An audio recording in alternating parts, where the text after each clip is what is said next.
যারা ফ্যামিলি ভিসার ডকুমেন্ট নিয়ে বসে আছেন, অ্যাপয়েন্টমেন্ট নিতে পারছেন না, কারণ বিএফএস স্লট অফ করে রাখছে, তাদের জন্য খুশির খবর হচ্ছে গিয়ে এই মাসের 28 তারিখ থেকে, মানে নভেম্বর 28 তারিখ থেকে তারা স্লটটি ওপেন করে দিবে ডিসেম্বরের 1 এবং 19 তারিখের জন্য।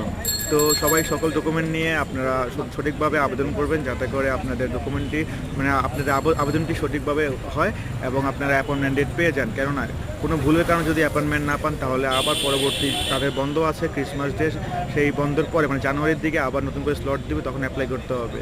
তো খুব সচেতনভাবে আপনারা চেষ্টা করবেন যাতে করে আপনাদের অ্যাপয়েন্টমেন্টটি সঠিকভাবে নেওয়া যায়। সেই জন্য সকল ডকুমেন্ট ঠিক রাখবেন এবং যেদিন আপনারা অ্যাপয়েন্টমেন্ট ডেট পাবেন, যেই টাইমে পাবেন সেই টাইমে সঠিকভাবে সুন্দরভাবে আপনারা চলে যাবেন টাইম অনুযায়ী, যাতে করে আপনাদের এই দেরি করার জন্য অথবা কোনো ডকুমেন্ট মিসিং হওয়ার কারণে যাতে করে এটা ক্যান্সেল না হয়। কারণ অনেকদিন অপেক্ষা করার পরে স্লটটি ওপেন করেছে, তো যাতে করে এই সুযোগটি মিস না হয় সেই বিষয়ে খেয়াল রাখবেন। সবার জন্য